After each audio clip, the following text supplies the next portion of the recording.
Chair recognizes Representative Stewart.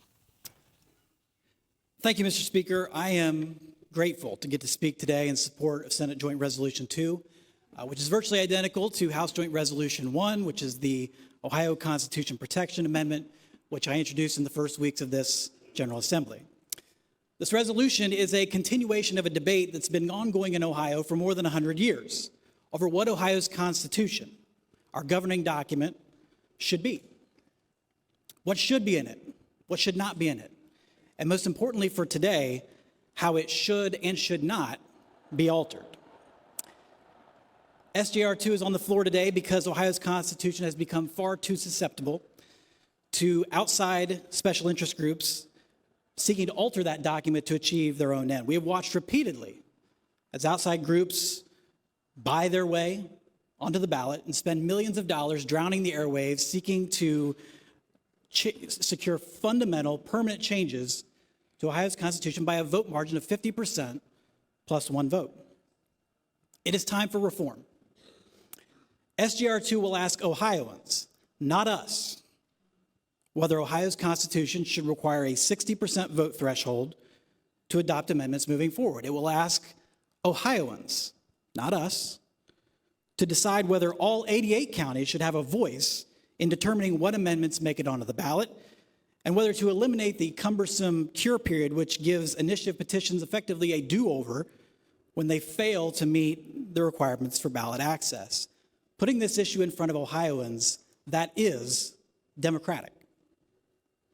Fortunately, every person in this State House today is already living under a United States Constitution that is protected against outside influence and moneyed interests. America's founders accomplished this by requiring a supermajority vote for amendments. A two-thirds vote in both chambers of Congress and three-quarters of state legislatures is a steep hill to climb, and that's why the United States Constitution has been amended just 27 times in 234 years. By contrast, Ohio's Constitution has been amended 172 times and counting. Unfortunately, the amendments that have been piled into Ohio's constitutions have increasingly started to veer into absurdity. If you actually attempt to read Ohio's Constitution, which has become bloated to 67,000 words as a result of all this constant tinkering, you'll see that one outside interest group succeeded in writing individual parcel numbers for its own casinos into the document. The very next year, they went back to the ballot to amend the state constitution again to change the location of their downtown Columbus casino to be a West Side Columbus casino. Ohio's Constitution micromanages livestock care standards, soda pop taxes, and the minimum wage, and has increasingly become a constantly shifting policy-making vehicle for proposals which should instead be debated here in the Ohio General Assembly. And that's just the amendments that made it in. Deep-pocketed interest groups that routinely try to wear Ohioans down with numerous amendments advancing some truly terrible policy proposals. Drug legalization, sentence reductions for violent criminals, a marijuana monopoly, even a corporate-backed attempt to alter how the Ohio House of Representatives itself is governed. Those have all made headlines in recent years. The last three petition-based amendment campaigns spent more than $50 million trying to advance various initiatives, which makes two things very clear. Attempting to amend Ohio's Constitution is a lucrative business, and moneyed interests see Ohio as an easy mark. Enough's enough. SJR 2 is the type of reform that has been discussed by the former Ohio Constitutional Modernization Commission, whose bipartisan subcommittee studied this issue for years and recommended that the threshold for adopting amendments to Ohio's Constitution be increased to, quote, at least 55%. SJR 2 is not a new idea, but it is an idea whose time has come. So we need to set the record straight on a few misleading attacks. First, SJR 2 does not take away citizens' rights to propose constitutional amendments by initiative petition. Even once SJR 2 is approved at the ballot box, the initiative petition method for constitutional amendments will be preserved. albeit with the guardrail of a 60% threshold for approval of amendments. Number two, SJR2 is not unique. 32 states do not permit any constitutional amendments to be proposed by outside groups. This includes Democrat-led states like New York, Maryland, Minnesota, Vermont, Connecticut, and even President Joe Biden's home state of Delaware. If you claim to be a fan of direct democracy, you won't find it in those blue states. But you will still find it in Ohio once SJR2 is passed. Florida requires a 60% vote threshold for constitutional amendments. Colorado requires 55%. Live Free or Die New Hampshire requires 66%. And Arizona requires a 60% vote for amendments that involve tax increases. Folks, I don't like to have to admit this, but let's be honest. 3 of those states are growing faster than Ohio. And SJR2 is a reasonable reform that these competitors have already embraced.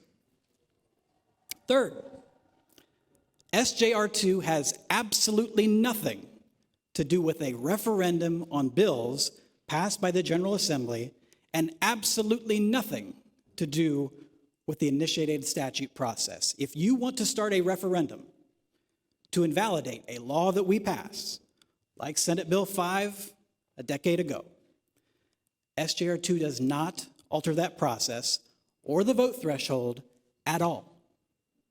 At all. And if you have an idea for a law that you want to be included in the Ohio Revised Code, again, SJR2 does not add any new requirements for that process. Fourth, SJR2 will not make it unreasonably difficult to amend Ohio's Constitution. The numbers are crystal clear. Since 2008, 14 of the 21 proposed constitutional amendments that passed did so with a vote threshold of 60% or more. Since 2008, all 4 bond issues that were done by constitutional amendment passed with more than 60% of the vote. In 2022, both proposed constitutional amendments passed with a 77% vote margin. This is as it should be.